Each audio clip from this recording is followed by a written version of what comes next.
నిన్న ప్రధాని నరేంద్ర మోడీ గారు వర్చువల్‌గా ఇనాగ్రేట్ చేసినటువంటి యొక్క ఎంఆర్ఓ సర్వీసెస్ మనకి శంషాబాద్ రాజీవ్ గాంధీ ఇంటర్నేషనల్ ఎయిర్‌పోర్ట్‌లో జీఎంఆర్ వాళ్ళు డెవలప్ చేస్తున్నటువంటి యొక్క ఏరోస్పేస్‌లో ఇక్కడ సాఫ్రాన్ అంటే సాఫ్రాన్ ఎయిర్‌క్రాఫ్ట్ ఇంజిన్ సర్వీసెస్ ఈ యొక్క సంస్థ మనకి ఇక్కడ ఎంఆర్ఓ అంటే maintenance, repair and overhauling services అయితే ఇవ్వబోతుంది.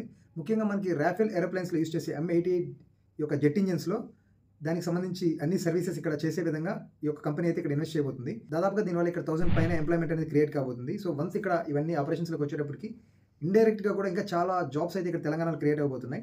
అండ్ రేవంత్ రెడ్డి గారు కూడా అనౌన్స్ చేశారు మనకి ఇక్కడ హైదరాబాద్ టు బెంగళూరు కారిడార్ ఏదైతే ఉందో సో ఇది ఏరోస్పేస్ అండ్ డిఫెన్స్ హబ్‌గా మార్చబోతున్నారని చెప్పి.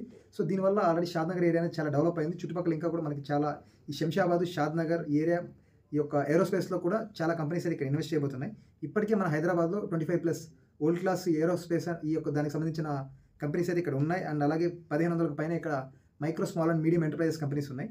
సో ఇక్కడ నుంచి ఈ యొక్క సాఫ్రాన్ కంపెనీ నుంచి ఇక్కడ హైదరాబాద్లో ఉన్నటువంటి ఇంజనీరింగ్ సర్వీసెస్ ఏదైతే అందిస్తున్నటువంటి కంపెనీస్ ఉన్నాయో వాటికి చాలా వరకు ఆర్డర్లు వచ్చే అవకాశం ఉంది. దానివల్ల ఇండైరెక్ట్‌గా కూడా చాలా ఎంప్లాయ్‌మెంట్ అయితే పెరగబోతుంది. సో ఈ విధంగా మన హైదరాబాద్ అనేది ఏరోస్పేస్ అండ్ డిఫెన్స్ హబ్‌గా చాలా బలంగా తయారవబోతుంది. థ్యాంక్స్ ఫర్ వాచింగ్ అండి. వీడియో నచ్చినట్లయితే ఒక లైక్ చేయండి. ఇలాంటి మరిన్ని వీడియోస్ కోసం మన ఛానల్ ఫాలో చేయండి.